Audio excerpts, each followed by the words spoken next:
Last year மோட்டோவோட edge 60 fusion கிட்டத்தட்ட 23,000 ரூபாய்க்கு launch பண்ணியிருந்தாங்க. 8GB 256GB வேரியன்ட் கார்டு ஆஃபர்லாம் போக 21,000 ரூபாய்க்கு கிடச்சிச்சு. ஆனால் இந்த வருஷம் இந்த H70 ஃபியூசன் கார்டு ஆஃபர்லாம் போக 25,000 ரூபாய்க்கு ப்ரைஸ் பண்ணியிருக்காங்க. ஆனால் 8GB 128GB வேரியன்ட் தான் உங்களுக்கு கிடைக்கும். ப்ரைஸ் இன்க்ரீஸ் அப்படின்றது இப்போ ரொம்பவே காமன் ஆகிடுச்சு. எல்லா ஸ்மார்ட் ஃபோன் பிராண்ட்ஸுமே ப்ரைஸ் இன்க்ரீஸ் பண்ணுறாங்க. ஆனால் மோட்டோவை பொறுத்த வரைக்கும் காம்படிட்டரை கம்பேர் பண்ணும்போது ஓரளவுக்கு வெல் ப்ரைஸ்டாக பண்ணியிருக்காங்க. இருந்தாலும் இந்த பர்டிகுலர் ஸ்மார்ட் ஃபோன் லாஸ்ட் இயரை கம்பேர் பண்ணும்போது எந்தெந்த ஏரியாலாம் அப்கிரேட் பண்ணியிருக்காங்க, எங்கெங்கெல்லாம் சொதப்பிருக்காங்கன்னு சொல்லிட்டு தெளிவாக தெரிஞ்சுக்கிறதுக்கு இந்த வீடியோவை சப்ஸ்கிரைப் பண்ணிவிட்டு ஃபுல்லாக பாருங்கள். ஃபஸ்ட் இதோட பாக்ஸ்லேருந்து ஆரம்பிப்போம். பாக்ஸை பொறுத்த வரைக்கும் நான் ரொம்பவே சொல்லி போர் அடிக்க விரும்பலை. நீங்கள் நிறைய அன்பாக்சிங் வீடியோஸ் பார்த்துருப்பீங்க. இதெல்லாம் தான் பாக்ஸ்குள்ளே இருக்கிற கண்டென்ட்டு. இதுக்கு அடுத்தது இதை ஓரமாக வச்சுட்டு இந்த ஃபோனோட டிஸ்பிளே சைடில் வரும்போது இங்கே உங்களுக்கு குவாட் கர்வ் டிஸ்பிளே தான் யூஸ் பண்ணியிருக்காங்க. அதாவது 4 பக்கமும் வளைவான கர்வ் கிடச்சிரும். ஆனால் இங்கே நீங்கள் கவனிக்க வேண்டிய விஷயம் என்னென்னா, இது ரொம்பவே டீப்பாக இருக்கிறதுனால அடிக்கடி கீழே போடுறவங்களுக்கு இது கொஞ்சம் செட் ஆகாது. மற்றபடி இங்கே நல்லா ஸ்லிம்மான பெசில்ஸ் கொடுத்துருக்காங்க. பார்க்கறதுக்கு இதோட வியூவிங் எக்ஸ்பீரியன்ஸ் ரொம்பவே நல்லா கொடுத்துருக்காங்க. டிஸ்பிளே குவாலிட்டி நல்லா தரமாகவும் இருக்குது. அவுட்டோரில் செக் பண்ணும்போதும் இன்டோரில் செக் பண்ணும்போதும் போதுமான அளவுக்கு வெளிச்சிருக்கிற மாதிரி தான் இதோட பிரைட்னஸ் லெவல்ஸ்லாம் இருக்குது. இது மட்டும் இல்லாமல் இந்த ஃபோனில் 144 ஹெர்ட்ஸ்க்கான ரெஃப்ரெஷ் ரேட் வந்து கிளைம் பண்ணியிருக்காங்க. ஆனால் நீங்கள் மேஜராக எந்தெந்த இடத்துல நீங்கள் ஸ்க்ரோல் பண்ணுறீங்களோ எல்லா இடத்துலையும் மேக்ஸிமம் 120 ஹெர்ட்ஸ் வரலுமான ரெஃப்ரெஷ் ரேட் தான் கிடைக்கும். இந்த அதிகபட்சமான 144 ஹெர்ட்ஸ் ரெஃப்ரெஷ் ரேட் அப்படின்றது ஒரு சில கேம்ஸில் சப்போர்ட் பண்ணுன்னு சொல்லியிருக்காங்க. அப்புறம் இந்த டிஸ்பிளேவோட கீழே வரும்போது இங்கே இன்டிஸ்பிளே ஃபிங்கர் பிரிண்ட் சென்சார் கொடுத்துருக்காங்க. இது நல்லா அக்யூரேட்டாகவே இருக்குது. அதில் எந்த ஒரு குழப்பமும் இல்லை. டாப்ல இருக்கிற இந்த ஃபேஸ் அன்லாக்கும் நல்லாவே வேலை செய்யுது. இதுக்கு அடுத்த சேஞ்சா இந்த டைம் வந்து மீடியாடெக்கோட ப்ராசஸருக்கு பதிலாக பெர்ஃபார்மன்ஸ் சைடில் ஸ்னாப்டிராகனோட 7S Gen 4 இந்த ஃபோனில் கிடைச்சிரும். ஆனால் இதில் கவனிக்க வேண்டிய விஷயம் என்னென்னா, வழக்கமாகவே ஸ்னாப்டிராகன் சிப் எல்லாமே நல்ல ப்ரைஸியாக வரும். அதே தான் இந்த ஃபோனில் ப்ரைஸிங்கில் ரிஃப்ளெக்ட் ஆகிறதுக்கு ஒரு வாய்ப்பாக அமைஞ்சிருக்கு. இந்த ப்ராசஸரோட பெர்ஃபார்மன்ஸை பொறுத்த வரைக்கும் ஆண்ட்ராய்டு ரன் பண்ணும்போது அரௌண்ட் 1.1 மில்லியன் வரலுமான ஸ்கோர் கிடைக்குது. தெர்மல் த்ராட்லிங்கில் கொஞ்சம் டீசெண்டான ஸ்கோர் இருக்கிற மாதிரி தான் இருக்குது. ஆனால் 3D மார்க்கோட ஸ்டெபிலிட்டி டெஸ்ட்டை பொறுத்த வரைக்கும் ஒரு நல்ல ஸ்டெபிலிட்டி ஸ்கோர் கிடைக்குது. இந்த பெஞ்ச் மார்க்லாம் ஓரம் வச்சுட்டு ஆக்சுவலான டெஸ்டிங் ரிசல்ட்டை பார்க்கும்போது இந்த ஃபோனில் மல்டி டாஸ்கிங் ரன் பண்ணும்போது நல்லா ஓரளவுக்கு ஸ்மூத்தாக தான் கொடுத்துருக்காங்க. மேஜரான இஷ்யூ கிடையாது. நார்மல் யூசருக்கும் இந்த ஃபோன் கண்டிப்பாக செட் ஆகிற மாதிரி தான் இந்த ப்ராசஸரோட பெர்ஃபார்மன்ஸ் உங்களுக்கு கிடைக்கும். இதே நீங்கள் கேமிங்காக இந்த ஃபோனை நீங்கள் பார்க்குறீங்க அப்படின்னா இதில் ஆச்சரியமான விஷயம் என்னென்னா, இந்த முறை உங்களுக்கு 120 FPS வரலுமான கேமிங் சப்போர்ட்டை BGMIல டிஃபால்ட்டாகவே கொடுத்துருக்காங்க. அதுக்காக பயங்கரமான கேமிங் எக்ஸ்பீரியன்ஸ் கிடைக்கும்லாம் நான் சொல்ல வரல. ஒரு 15லேருந்து 20 நிமிஷம் வரலையும் பெரிய ஃப்ரேம் ட்ராப் இல்லாமல் ஓரளவுக்கு கேமிங்கை நீங்கள் எக்ஸ்பீரியன்ஸ் பண்ண முடியும். அதுக்கு மேலே விளாட்றீங்கன்னா ஃப்ரேம் ட்ராப் இருக்கும். ஆனால் லாஸ்ட் இயரில் பார்த்த மோட்டோவோட எட்ஜ் 60 ஃபியூசனை கம்பேர் பண்ணும்போது எட்ஜ் 70 ஃபியூசன் நல்ல கேமிங் எக்ஸ்பீரியன்ஸை உங்களுக்கு கண்டிப்பாக கொடுக்குது. ஹீட்டிங் மேனேஜ்மெண்ட்டை பொறுத்த வரைக்கும் நம்ம ரன் பண்ண எந்த பெஞ்ச் மார்க்லையும் பயங்கரமாக கொதிக்குது அப்படின்ற மாதிரியான ஹீட் இல்லவே இல்லை. நார்மல் யூஸ் பண்ணும்போதும் கேமிங் யூஸ் பண்ணும்போதும் மேஜரான ஹீட்டிங் கம்ப்ளைண்ட் இப்போதைக்கு இந்த ஃபோனில் இல்லை அப்படின்றது வரவேற்கத்தக்க ஒரு விஷயமா நான் பார்க்குறேன். அடுத்ததாக இதோட ஸ்டோரேஜ் சைடு வரும்போது LPDDR4X ரேமும் UFSோட 3.1 சப்போர்ட்டும் கொடுத்துருக்காங்க. அதனால ரீட் அண்ட் ரைட் ஸ்பீடில் பெரிய குழப்பம்லாம் இருக்கிற மாதிரி இல்லை, நல்லாவே கொடுத்துருக்க மாதிரி தான் இருக்குது. ஆனால் இந்த ஃபோனில் மெமரி கார்டு சப்போர்ட்னு வரும்போது எந்த ஒரு மெமரி கார்டு ஆப்ஷனும் கிடையாது. 2 சிம் போடுறதுக்கான சப்போர்ட் மட்டும்தான் கொடுத்துருக்காங்க அப்படின்றத கவனத்தில் வச்சுக்கோங்க. பட் பேட்டரி சைடு வரும்போது இந்த ஃபோனில் ஒரு மேஜரான அப்டேட் பண்ணியிருக்காங்க. லாஸ்ட் இயரில் மோட்டோவோட எட்ஜ் 60 ஃபியூசனில் 5500 mAh பேட்டரி கொடுத்துருந்தாங்க. இந்த முறை எட்ஜ் 70 ஃபியூசனில் 7000 mAh அதை அப்கிரேட் பண்ணியிருக்காங்க. இந்த அப்கிரேட் அப்படின்றது பேட்டரி சைஸில் மட்டும்தான் இருக்கான்னு கேட்டால் கண்டிப்பாக கிடையாது. இதோட பேட்டரி லைஃப் மேசிவாக இம்ப்ரூவ் ஆகிருக்கு. லாஸ்ட் இயராக நம்ம செக் பண்ணும்போது எட்ஜ் 60 ஃபியூசனில் ஒரு 9 hours to 9 hours 20 minutes வரலுமான SOT கிடச்சிது. ஆனால் இந்த முறை இந்த எட்ஜ் 70 ஃபியூசனை வச்சு ரன் பண்ணும்போது 12 மணி நேரம் 35 நிமிஷம் வரலுமான SOT நம்மளுக்கு கிடைக்குது. இது வரைக்கும் நம்ம டெஸ்ட் பண்ண மோட்டோ ஃபோன்ஸ்லேயே இதில் தான் எனக்கு பெஸ்ட்டான ஒரு பேட்டரி லைஃப் கிடச்சிச்சு. இன்னொன்று முக்கியமாக கவனிக்க வேண்டிய விஷயம் என்னென்னா, இந்த ஸ்மார்ட் ஃபோன் மட்டும் இல்லாமல் மேஜரான ஸ்மார்ட் ஃபோன்ஸ் நம்ம எல்லாமே வாங்கி தான் ரிவ்யூ பண்ணிட்டு இருக்கிறோம். அந்த ஸ்மார்ட் ஃபோனோட லிஸ்ட் எல்லாத்தையுமே இங்கே கீழே இருக்கிற G டிரைவ்ல போட்டு வச்சிருக்கிறேன். தேவைப்படுறவங்க செக் பண்ணிட்டு இங்கே இருக்கிற வாட்ஸ்அப் நம்பரை கான்டாக்ட் பண்ணி வாங்கிக்கோங்க. இதில் இன்னொரு முக்கியமான விஷயம் என்னன்னா, டைம் பாஸ் பண்ணுறதுக்கு இந்த நம்பரை யூஸ் பண்ணாதீங்க. கண்டிப்பாக வேணுன்றவங்க ட்ரை பண்ணுங்க. பெருசாக பார்கெனிங் பண்ணாதீங்க.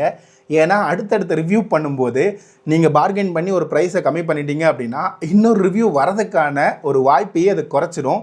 ஏன்னா இந்த ரிவ்யூ மூலிமா எனக்கு பெரிய அளவுக்கு லாபம்லாம் இல்லை.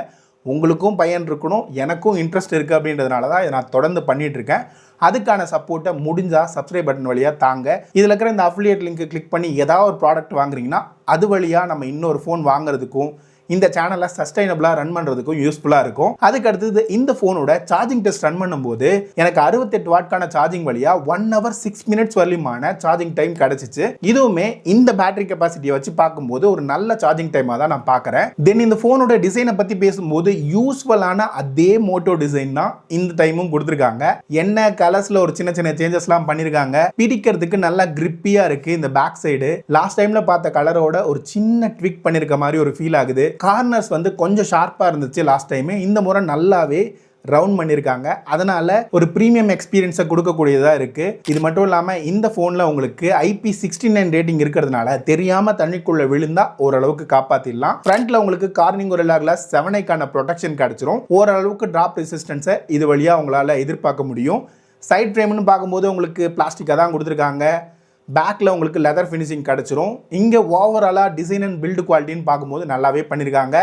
வெயிட் மேனேஜ்மெண்ட்டும் ஓரளவுக்கு நல்லா இருக்குது. அரௌண்ட் 194லேருந்து 196 கிராம் வரலியுமான வெயிட் வந்து எனக்கு கிடைச்சிச்சு. ஓவரால் பில்டு குவாலிட்டி நல்லாவே கொடுத்துருக்காங்க. ஆனால் இதை விட அதிகமான எதிர்பார்ப்பு இருக்கிற ஏரியா கேமராஸ் தான். ஏன்னா மோட்டோவில் வழக்கமாக இந்த ப்ரைஸிங்கில் கேமராஸ்லாம் ஓரளவுக்கு நல்லா தான் கொடுத்துருப்பாங்க. இந்த முறையும் லாஸ்ட் டைமில் கொடுத்த மாதிரி அதே ட்ரிபிள் கேமரா செட்டப் தான் யூஸ் பண்ணியிருக்காங்க. மூணாவதாக இருக்கிற இந்த 3-in-1 லைட் சென்சார் சும்மா தான். வழக்கமாக வர மாதிரி 13 MBக்கான ஒரு அல்ட்ரா வைட் கிடைச்சிரும். மெயின் சென்சாரில் ஒரு மைனர் அப்கிரேட் பண்ணியிருக்காங்க. இதோட பெர்ஃபார்மன்ஸை பற்றி பேசும்போது மெயின் சென்சாரில் டீட்டெயில்ஸ் கலர்ஸ்லாம் ஓரளவுக்கு நல்லாவே கொடுத்துருக்காங்க. நேச்சர் சீன்லாம் எடுக்கும்போது ஹியூமன் சப்ஜெக்ட் எடுக்கும்போது ஸ்கின் டோன் வந்து இன்னுமே கொஞ்சம் சேச்சுரேஷனாக இருக்கிற மாதிரி தான் இருக்கு. இது மட்டும் இல்லாமல் இங்கே 13 MBக்கான அல்ட்ரா வைடை வச்சு நம்ம எடுக்கிற போட்டோஸ் வந்து டீடைல்ஸ் வைஸ் ஓரளவுக்கு நல்லா பண்ணியிருக்காங்க. ஆனால் மெயின் சென்சரை கம்பேர் பண்ணும்போது கலர் ஷிஃப்ட் கொஞ்சம் இருக்கிற மாதிரி ஃபீல் ஆகுது.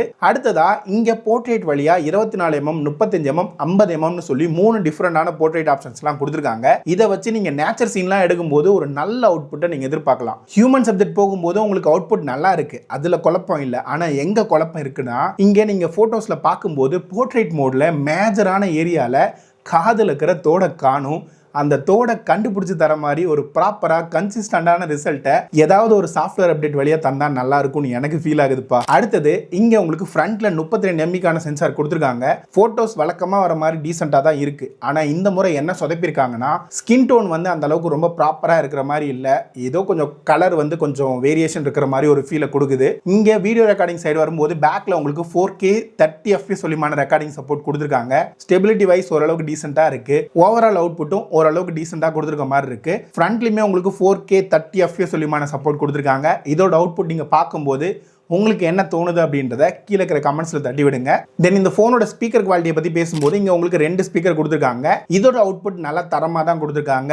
அதுல பெரிய குறைகள்லாம் இருக்கிற மாதிரி தெரியல. நெட்வொர்க் சைடு வரும்போது இங்க உங்களுக்கு 11 5G பேண்ட் சொல்லி கொடுத்துருக்காங்க. மேஜரான ஏரியால நான் பெருசா நெட்வொர்க் கம்ப்ளைண்ட் எதையுமே இது வரைக்கும் ஃபேஸ் பண்ணல. இது மட்டும் இல்லாம இங்க உங்களுக்கு லேட்டஸ்டான Wi-Fi 6E ப்ளூடூத்ல 6 அப்படின்னு சொல்லிட்டு எல்லா கனெக்டிவிட்டி ஆப்ஷனோட சேர்த்து NFC சப்போர்ட்டும் கொடுத்துருக்காங்க. அதனால கார்ட்லெஸ் பேமெண்ட் பண்றவங்களுக்கு கொஞ்சம் ஈஸியா இருக்கும். அது மட்டும் இல்லாம இங்க ஓவர்வியூன்னு பார்க்கும்போது டாப்ல உங்களுக்கு நாய்ஸ் கேன்சலேஷன் மைக்கு, பாட்டம்ல வழக்கமா வர மாதிரி அதே USB 2.0 தான் கொடுத்துருக்காங்க. பக்கத்துல ஒரு பிரைமரி மைக்கு, பிரைமரி ஸ்பீக்கர், சிம் கார்டு கிடைச்சிரும். ரைட் சைடுல volume button and power button கொடுத்துருக்காங்க. லெஃப்ட் சைடுல எதுவுமே இல்ல. தென் இதோட சாஃப்ட்வேர் சைடு வரும்போது இந்த முறை Android 16 அவுட் ஆஃப் தி பாக்ஸோட வந்திருக்கு.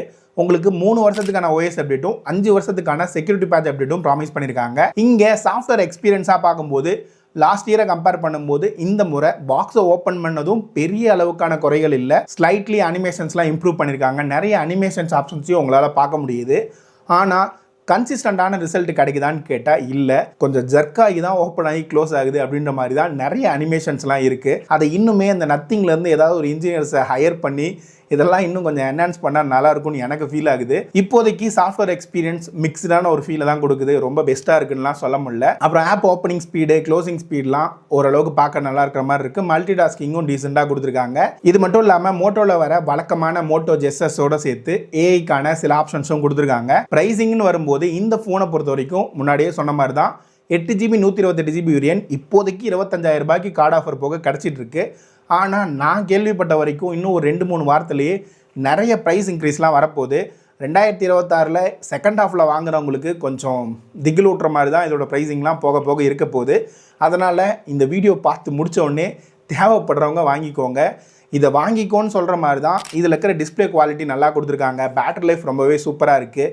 பேக் கேமராவோட அவுட்புட் நல்லா இருக்குது. இங்கே ஓவராலாக ஸ்பீக்கர் குவாலிட்டியில் எந்த குறையும் இல்லை. பில்டு குவாலிட்டி வைஸும் நல்லா பண்ணியிருக்காங்க.